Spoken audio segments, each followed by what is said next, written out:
बिस्मिल्लाहिर्रहमानिर्रहीम। अल्लाह तबारक व तआला के नाम से शुरू जो बड़ा मेहरबान और नहायत रहम करने वाला है। अस्सलामु अलैकुम। प्यारे दोस्तों, क्या दरियाए फिरात का पानी छठे आसमान से जमीन पर पहुंच रहा है? और अगर पहुंच रहा है तो वो रास्ता हमें दिखाई क्यों नहीं देता? और क्या पानी भी वैसे में ट्रैवल कर सकता है? और क्या क़यामत से पहले दरियाए फिरात खुश्क हो जाएगा और इसमें से एक सोने का पहाड़ निकल आएगा जिसकी वजह से बहुत कत्लो गारत और खून खराबा होगा? आज की इस वीडियो में इन तमाम तर सवालों को जानने की कोशिश करेंगे, इसलिए इस वीडियो को गौर से आखिर तक पूरा लाजमी देखिएगा। प्यारे दोस्तों, हज़रत अब्दुल्ला इब्ने मसऊद रज़ी अल्लाह ताला अन्हा से रिवायत है कि रसूल करीम सल्लल्लाहु अलैहि वसल्लम ने इरशाद फरमाया, क़यामत की निशानियाँ ऐसी हैं जैसे किसी लड़ी में मोती परोए हुए हों, और अगर वो लड़ी टूट जाए तो वो मोती पै दर पै गिरते चले जाते हैं। यानी क़यामत की निशानियाँ भी एक के बाद एक गिरती चली जाएंगी। प्यारे दोस्तों, अलामते क़यामत और इसकी निशानियाँ इस तेज़ी से एक के बाद एक पूरी होती चली जा रही हैं। इसमें से एक दरियाए फिरात का पानी खुश्क हो जाना है। आप इन फुटेजेस को देखिए। 2019 में पानी के दरमियान खड़ा हुआ ये पिलर और ये काफ़ी हद तक डूबा हुआ दिखाई भी दे रहा है। ये फुटेजेस मौजूदा वक्त की हैं जिसमें वाज़े तौर पर देखा जा सकता है कि अब ये पिलर कहाँ आ चुका है। ये पिलर हमें बता रहा है कि दरियाए फिरात का पानी का बहाव और गहराई अब ख़त्म हो चुकी है। ये दरिया तेज़ी से खुश्क हो रहा है। प्यारे दोस्तों, दरियाए फिरात का खुश्क होना क़यामत की निशानियों में से एक बड़ी निशानी है जिसका जिक्र अहादीस में मौजूद है। दरियाए फिरात के पानी के खुश्क हो जाने के बाद बड़ी और खूनी जंगें शुरू हो जाएंगी जो हमें शुरू होती हुई भी नजर आ रही हैं। तो पानी की मुख्तसर तरीन तारीख क्या है? लाइफ, क्योंकि पानी ही जिंदगी है और अगर ये ज़मीन पर ना होता तो आज जिंदगी भी ना होती। कुरान करीम की सूरह मोमिनून की आयत नंबर 17 और 18 में अल्लाह तबारक व तआला इरशाद फरमाते हैं कि और हमने तुम्हारे ऊपर 7 आसमान पैदा किए और हम खलकत से गाफिल नहीं, और हमने ही आसमान से अंदाजे के साथ पानी नाज़िल किया, फिर इसको ज़मीन में ठहराया, और हम इसे नापैद करने यानी ले जाने पर भी कादिर हैं। प्यारे दोस्तों, कुरान और हदीस के अंदर पानी के मुतल्लिक बड़ी वजाहत और तफसील बयान की गई है। आज की साइंस ने पानी पर जितनी भी तहकीक की है वो पानी की खसूसियत को अब भी पूरी तरह से जानने से कासिर है, क्योंकि केमिस्ट्री में पानी की खसूसियत पाई जाती है। पानी की खसूसियत फिजिक्स में आकर यकसर तब्दील हो जाती है और फिर साइंसदानों के पास इसका कोई जवाब नहीं होता। वो इसकी तारीख में यही कहते हैं अनोनिमस, यानी पानी अजीब तरीके से बिहेव कर रहा है।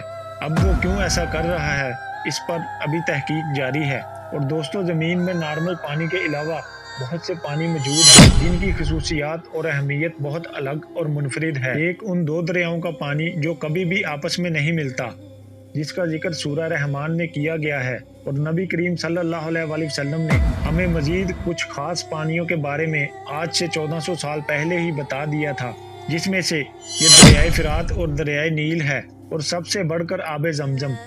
और आब जमजम तमाम पानियों का बादशाह है जो ना खराब होता है और ना ही इसमें कोई कभी काई लगती है, जबकि ये सिर्फ पानी नहीं बल्कि एक मुकम्मल ग़िज़ा है।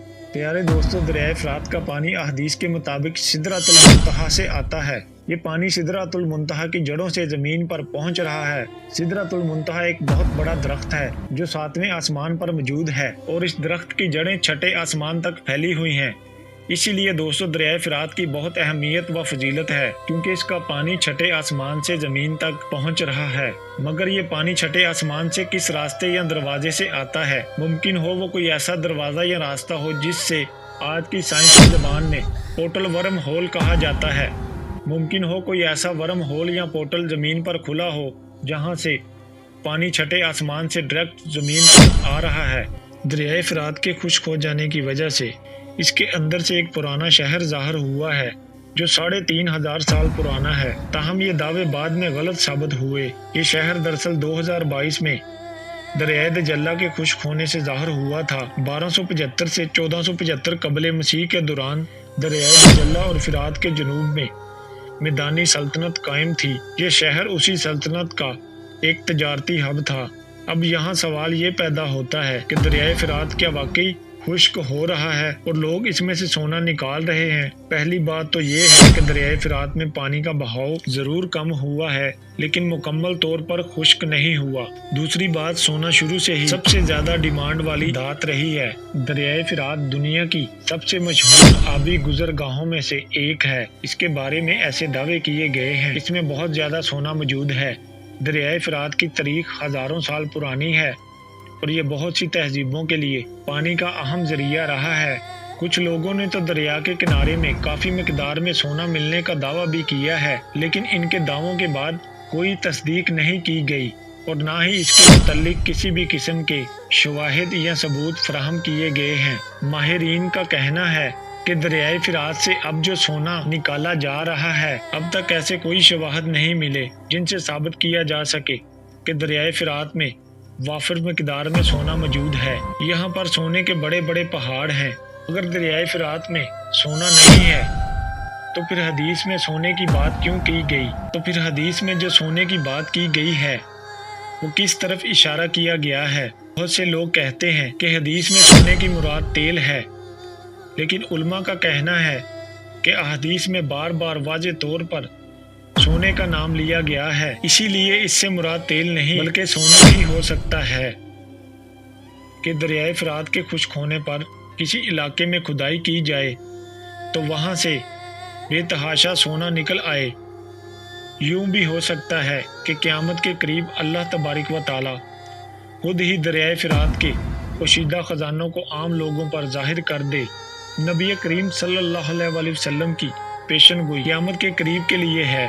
ہمارا ایمان ہے یہ حرف با حرف درست ثابت ہوگی اور اس طریقے سے ثابت ہوگی کہ دنیا کے ماہرین حیران و پریشان ہو جائیں گے۔ یہ خالص اللہ ہی کا اختیار ہے، جتنا چاہتا ہے اور جس کو چاہتا ہے علم عطا کرتا ہے۔ پیارے دوستو، اب ضرورت اس امر کی ہے کہ ہم سب تمام گناہوں سے توبہ طائب ہو کر اللہ تبارک و تعالیٰ کی طرف لوٹ چلیں تاکہ ہم اپنے حقیقی مقصد میں کامیاب ہو جائیں۔ اللہ تبارک و تعالیٰ سے دعا ہے کہ اللہ تبارک و تعالیٰ ہم سب کو اپنے حفظ و ایمان میں رکھے اور ہمیں کامیابی عطا کرے، آمین ثم آمین۔ تو ناظرین، اگر آپ کو ہماری ویڈیو اچھی لگی ہو تو لائک، شیئر اینڈ سبسکرائب ضرور کیجیے گا۔ ملتے ہیں کسی اور نیکسٹ اچھی سی ویڈیو میں۔ اللہ حافظ۔